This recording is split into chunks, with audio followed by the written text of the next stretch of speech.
Hey everyone, welcome back to my YouTube channel General on Desk. बहुत time से video आ नहीं रही हैं और वो इसलिए नहीं आ रही क्योंकि मैं अपना सिलेबस कवरेज में ही लगा हुआ हूँ और थोड़ा बहुत अपनी 11th रिवाइज कर रहा हूँ। खैर, उस बारे में कभी और बात करेंगे, लेकिन कल 26 जुलाई को था मेरा फर्स्ट PWRTS। हाँ, मैंने मैथंगो के साथ PWRTS भी ले लिया क्योंकि मुझे ऑफलाइन एक्सपीरियंस चाहिए था, क्योंकि मुझे ऑफलाइन पेपर देने में बहुत डर लगता है। तो कल मैं अपना PWRTS 1 देकर आया हूँ, जिसका सिलेबस कुछ ज़्यादा था नहीं। केम में सॉल्यूशंस आ रहे थे, मैथ्स में डिटर्मिनेंट्स आ रहा था और फिजिक्स में इलेक्ट्रिक चार्जेस एंड फील्ड और डायपोल आ रहा था। तो स्टार्ट करते हैं कल के पेपर के रिव्यू से।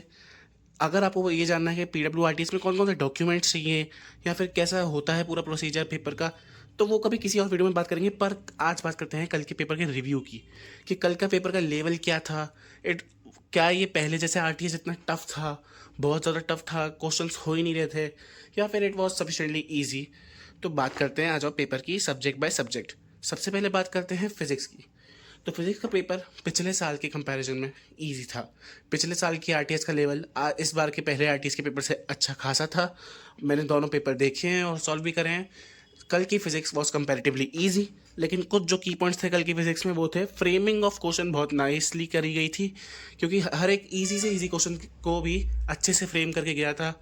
थ्योरी वाले सवाल दिए गए थे स्टेटमेंट बेस्ड, और स्टेटमेंट बेस्ड में basic concept electric field line से लेके कूलम्स लॉ तक बेसिक कंसेप्ट पर उन्होंने इतनी अच्छी फ्रेमिंग करी थी क्वेश्चन की कि आपको choose the incorrect option out of the 4। और वो थ्योरी वाले क्वेश्चन बहुत अच्छे थे।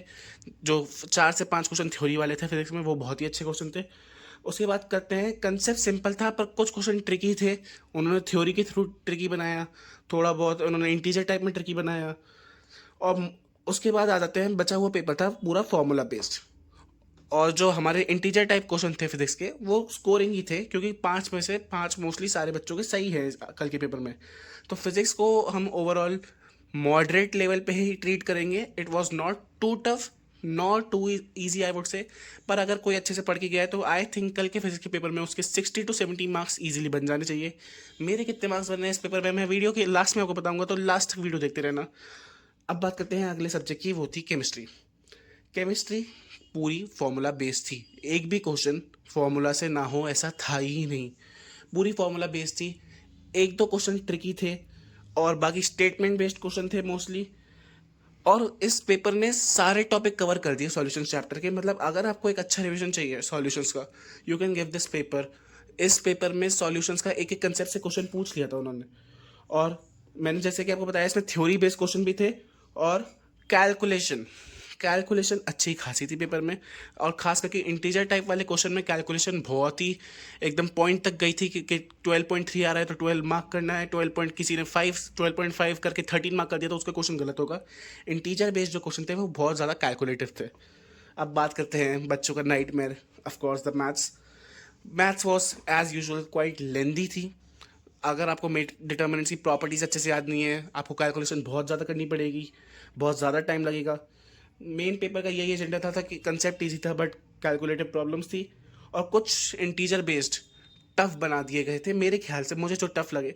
तो maths was quite on moderate side only, chemistry was on easier side.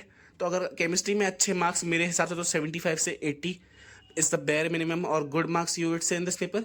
और मैथ्स में any student getting 55 to 60 is scoring good in maths. तो ओवरऑल जो पेपर का लेवल था वो इजी टू मॉडरेट ही रहेगा, क्योंकि तीनों सब्जेक्ट मोस्टली इजी आते नहीं है। पर कल के पेपर में फिजिक्स इजी थी, केमिस्ट्री इजी थी, मैथ्स को हम थोड़ा मॉडरेट कर सकते हैं या फिर फिजिक्स को थोड़ा मॉडरेट बोल सकते हैं। तो कल का पेपर वॉज अब easy to moderate level paper. इतना टफ पेपर नहीं आया था जितना मैं एक्सपेक्ट करके गया था। तो अब बात कर लेते हैं मेरे स्कोर की। मैं पहले RTS में थोड़ा नर्वस था, मैं तैयारी पूरी करके गया था अपनी, और मेरा सेंटर पे भी मैं पेपर अच्छे से दे पाया। पर मैंने थोड़ा टाइम मैनेजमेंट का इशू बना दिया था, क्योंकि मैं पिछले साल का RTS का पेपर दे के गया था। तो मैंने सोचा था my strategy would be chemistry, then maths, and then I will in the last move to physics, क्योंकि मुझे लगा था फिजिक्स बहुत टफ आएगी। तो मैंने स्टार्ट करी केमिस्ट्री से। अराउंड 50 मिनट्स में मैंने 25 के 25 क्वेश्चन केमिस्ट्री के अटेम्प्ट कर दिए। येस, बहुत ही रेयर होता है किसी टेस्ट में मैं 25 के 25 क्वेश्चन अटेम्प्ट कर दूँ एक सब्जेक्ट के। फिर 50 मिनट्स के बाद मैं 35 मिनट्स तक मैथ्स में मूव ऑन करा, पर मेरे से मैथ्स सॉल्व नहीं हो रही थी पेपर में।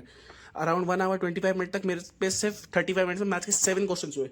और मैं पेपर के बीच में थोड़ा स्ट्रेस आउट करने लग गया था कि मेरे से क्वेश्चन हो क्यों नहीं रहे। तो मैं शिफ्ट करा फिजिक्स में।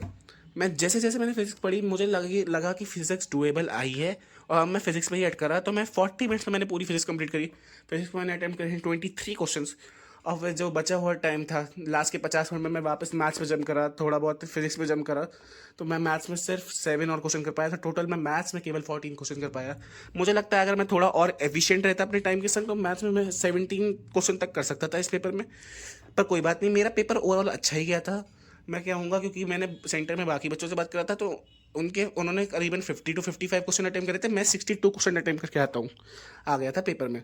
और कल रात को पीडब्ल्यू ने आंसर की प्रोवाइड करी थी PWRTS वाले चैनल पे, तो मैंने अपने मार्क्स कैलकुलेट भी कर लिए। तो मेरे मार्क्स फिजिक्स में बन रहे हैं 77। यस, फिजिक्स में मेरा स्कोर है 77।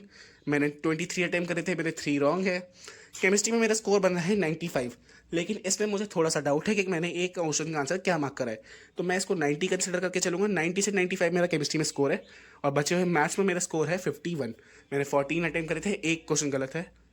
तो यही मेरा ओवरऑल स्कोर है। मेरा ओवरऑल स्कोर बन रहा है 223।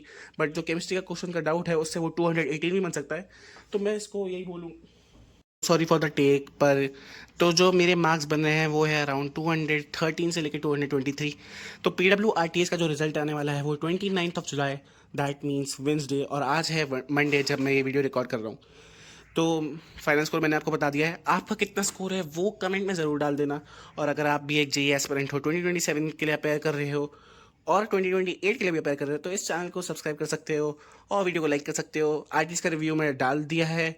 और अगर आपको ऐसी ही वीडियो पसंद है तो वेंसडे 29 जुलाई जिस दिन रिजल्ट आने वाला है उसी दिन रात को मैं देने वाला हूँ मैथ होगा QPT6। यस, JEE 2027 क्लास 12 का मैथ होगा QPT6 दूंगा। अगर उसका भी आपको स्कोर और एनालिसिस जानना हो तो वीडियो को लाइक कर देना, एक कमेंट छोड़ देना। और तब तक के लिए इतना ही है इस वीडियो में। Thank you so much for watching.